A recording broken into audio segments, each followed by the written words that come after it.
eu tava sempre angustiada e sempre pensando que eu tinha que dar conta de tudo aquilo, até que um dia me caiu uma ficha de que eu tava errando a primeira regra minimalista essencialista, que é: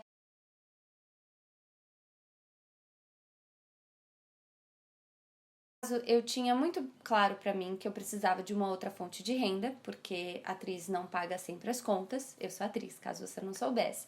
Eu arranjei um. E logo de cara eu comecei a ficar super ansiosa.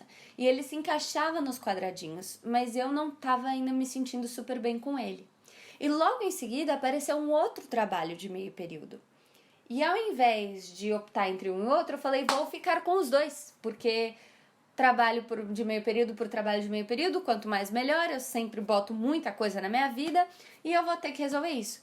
Sem perceber que eu estava me colocando para um trabalho de período integral, não tinha passado isso pela minha cabeça, todas as responsabilidades que a gente tem com o lar, então as coisas que a gente tem que cuidar do nosso ambiente e o que eu tinha comigo mesma, de cuidar da minha saúde.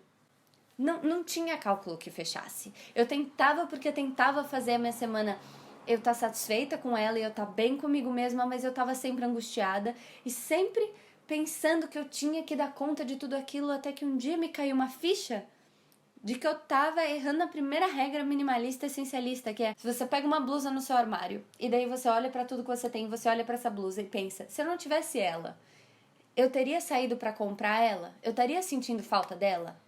E daí o que eu pensei é, se eu já tivesse esse segundo trabalho de meio período, que era um que me deixava mais feliz do que o primeiro, eu teria ido atrás de um segundo trabalho de meio período para aumentar minha renda? Era algo assim tão importante? Eu percebi que não. Eu provavelmente não estaria indo atrás de um novo trabalho se eu já tivesse aquele segundo no primeiro lugar. E eu estava tentando dar conta de tudo e sendo irresponsável comigo, irresponsável com o meu ambiente, irresponsável com as pessoas que tinham me contratado, porque eu estava sempre numa ansiedade de tentar dar conta de tudo. E tem uma hora que a gente não dá conta de tudo. Não tem como. Se a gente faz algumas coisas bem, é bem melhor do que tentar fazer várias fugiu a palavra. Mas deu pra entender, né? Então, uma coisa que eu aprendi muito lendo o livro do essencialismo é: pra ganhar você tem que perder. Você não tem uma opção em que você só ganha.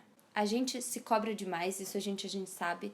Só que o lance que quando a gente não percebe que quando a gente se cobra demais é que os outros não valorizam o quanto a gente se cobra. O mundo sempre vai te cobrar de maneiras descompensadas, sem considerar o que você tá passando, sem considerar o quanto você já fez. Os outros, rarissimamente, mesmo quem quer você bem, mesmo quem te ama muito, essas pessoas estão passando pelas próprias dores, estão passando pelos próprios conflitos e coisas que elas querem resolver, e sem querer elas podem te cobrar de coisas que você nunca daria conta. E daí, se você tá se cobrando demais, e se cobrando demais pensando nos outros, pra agradar os outros, pra resolver dos outros, isso dá um erro muito grande. Então, é isso que eu tô trabalhando esse ano.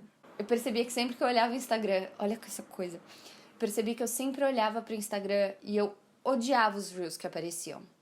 O conteúdo que era exposto pra mim me deixava muito indignada, muito infeliz, muito...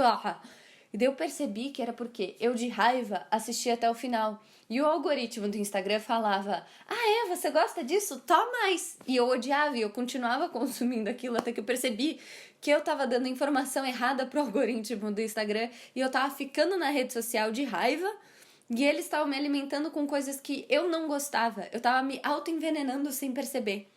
Então, eu gostaria muito de parar de sabotar o meu bem-estar em prol de ficar mais tempo com coisa que não me faz bem. Nem sei o que eu falei nessa frase.